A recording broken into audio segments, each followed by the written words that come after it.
बार्शी सोलापूर जिल्ह्याचं एक असं राजकारण जिथे सत्तेची समीकरणं दर 5 वर्षांनी बदलतात. पण 2026च्या जिल्हा परिषद आणि पंचायत समितीच्या निवडणुकीने जे चित्र समोर आणलंय ते केवळ धक्कादायक नाही तर ऐतिहासिक आहे.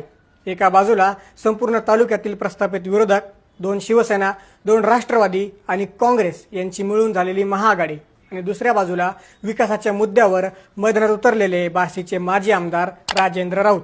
बार्शीमधील एकूण 6 जिल्हा परिषद आणि 12 पंचायत समित्यांपैकी सगळ्याच ठिकाणी राजेंद्र राऊत यांच्या गटाचे उमेदवार विजयी झाले आहेत. तब्बल 7 वेळा बार्शीचे आमदार झालेल्या दिलीप सोपल यांच्या गटाला आणि बाकी सर्व पक्षांना 0 जागा मिळाल्या आहेत. काय घडलं या निवडणुकीत, कसं झालं या महाआघाडीचं पानिपत आणि राजेंद्र राऊत यांनी नेमका कोणता बार्शी पॅटर्न राबवला की विरोधकांचा अगदी सुपडा साफ झाला. आजच्या या व्हिडिओमध्ये आपण बार्शीच्या या जिल्हा परिषद निवडणुकांचं विश्लेषण करणार आहोत. नमस्कार, मी महेश आणि तुम्ही पाहताय थोडक्यात. बार्शीच्या राजकारणात राजेंद्र राऊत आणि दिलीप सोपल हे दोनच ध्रुव गेल्या 3 दशकांपासून एकमेकांसमोर उभे आहेत. दिलीप सोपल हे बार्शीचे दिग्गज नेते असून त्यांनी तब्बल 7 वेळा विधानसभेचं प्रतिनिधित्व केलं आहे.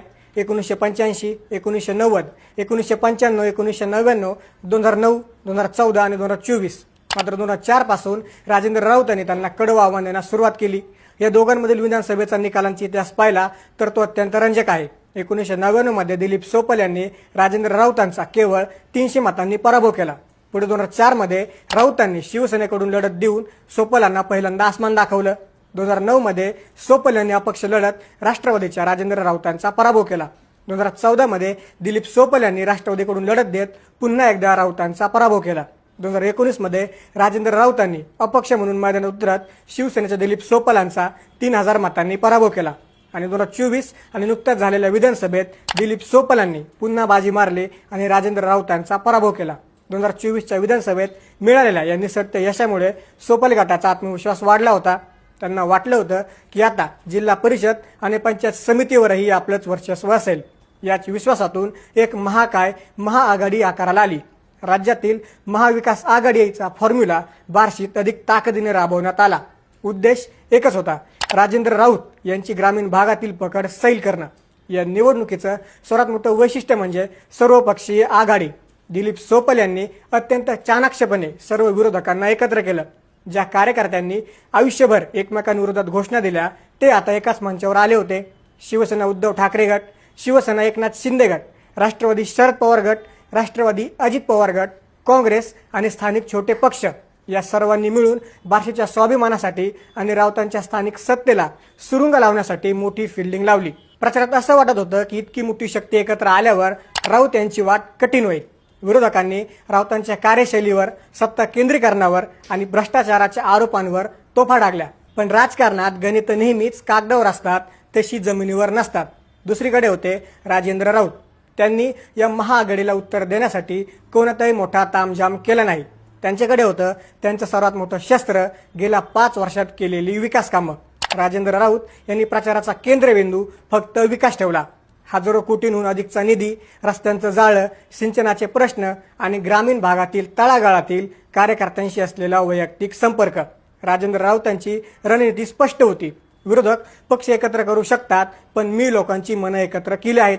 त्यांनी प्रत्येक जिल्हा परिषद गटात आणि पंचायत समिती गटात स्वतःची एक वेगळी फळी उभी केली.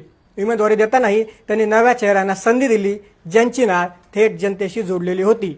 या ऐतिहासिक विजयामागे केवळ स्थानिक समीकरणे नव्हती, तर राज्याच्या नेतृत्वाचा मोठा त्यांना पाठिंबा होता. राज्याचे मुख्यमंत्री देवेंद्र फडणवीस यांनी राजेंद्र राऊत यांच्या पाठीशी पूर्ण शक्ती उभी केली होती. फडणवीसांचा राऊतांवर असलेला विश्वास आणि राजेंद्र राऊतांची फडणवीसांशी असलेली जवळीक बार्शीच्या पथ्यावर पडली. निवडणुकीच्या काळात फडणवीसांनी दिलेला खंबीर पाठिंबा आणि विकास कामांसाठी दिलेला निधी हा राजेंद्र राऊत यांच्यासाठी मोठा प्लस पॉईंट ठरला. राज्याच्या सत्तेचा आशीर्वाद आणि स्थानिक स्तरावरील राऊतांचं नेटवर्किंग यामुळे विरोधकांच्या महाआघाडीचा चक्रव्यूह पूर्णपणे मोडीत निघाला. देवेंद्र फडणवीसांच्या रणनीतीचा आणि राऊतांच्या धाडसाचा हा एक जबरदस्त संगम या निवडणुकीत पाहायला मिळाला. 9 फेब्रुवारी 2026 सकाळचे 10 वाजले आणि बार्शीच्या निकालांचे कल येऊ लागले. पहिल्या फेरीपासूनच चित्र स्पष्ट होतं. ज्या महाआघाडीने विजयाचे दावे केले होते त्यांचे गड एकामागून एक ढासळू लागले. जिल्हा परिषदेमध्ये एकूण 6 जागा आहेत राऊत गटाने जिंकल्या 6च्या 6 जागा आणि महाआघाडीला मिळाल्या 0 जागा। पंचायत समितीमध्ये आहेत एकूण 12 जागा।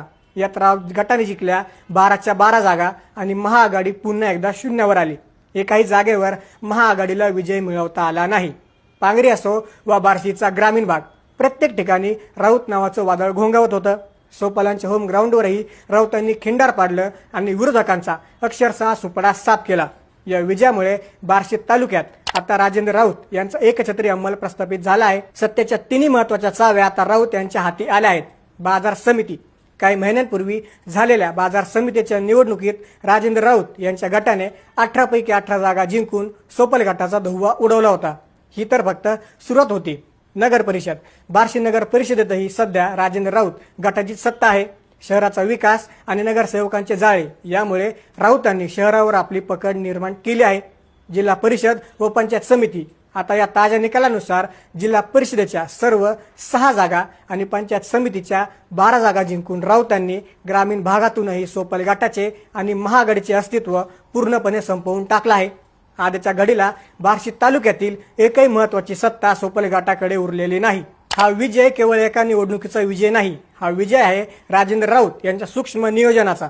बाजार समिती जी आधीच ताब्यात होती, नगर परिषदेमध्ये आता वर्चस्व आहे आणि आता जिल्हा परिषद आणि पंचायत समितीमध्ये संपूर्ण तालुक्याची सत्ता एकाच हाती आहे। राजकीय विश्लेषकांच्या मते बार्शीच्या मतदारांनी एकाच गोष्टीवर शिक्कामोर्तब केलंय। लोकांना आता पक्षांच्या खिचडीपेक्षा विकास हवा आहे। विरोधकांनाही कितीही आघाड्या केल्या तरी जमिनीवर काम करणारा आणि कार्यकर्त्यांच्या सुखदुःखात धावून जाणारा नेताच लोकांना आपला वाटतो। राजेंद्र राऊत यांनी गेल्या 10 वर्षात उभारलेली कार्यकर्त्यांची फौज ही कोणत्याही राजकीय पक्षापेक्षा मोठी ठरली आहे। सोपल गटाला मिळालेला हा 0 जागांचा निकाल म्हणजे बार्शीच्या राजकारणातील एका युगाचा अंत आणि दुसऱ्या युगाचा पूर्णतः उदय आहे, असं सध्या काही राजकीय विश्लेषक सांगत आहेत। या निकालाचा परिणाम केवळ बार्शीपुरता मर्यादित नाही, तर सोलापूर जिल्ह्याच्या राजकारणातही याचे पडसाद उमटणार आहेत। ज्या पद्धतीने राजेंद्र राऊतांनी संपूर्ण महाआघाडीला लोळवलं आहे, त्यावरून त्यांचा बार्शी मॉडेल आता चर्चेचा विषय ठरत आहे। विरोधकांसाठी हा काळ आत्मचिंतनाचा आहे।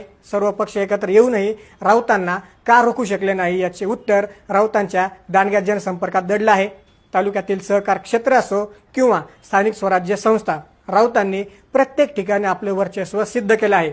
यामुळे आगामी विधानसभा निवडणुकीसाठी राजेंद्र राऊत यांची वाट आता पूर्णपणे मोकळी आणि अधिक भक्कम झाली आहे।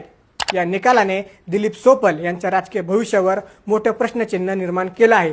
आमदार असूनही त्यांना आपला एकही झेडपी सदस्य निवडून आणता आला नाही, ही त्यांच्यासाठी सर्वात मोठी धोक्याची घंटा आहे। आता दुसरीकडे राजेंद्र राऊत आता बार्शीचे नवे किंग म्हणून उभे राहिले आहेत।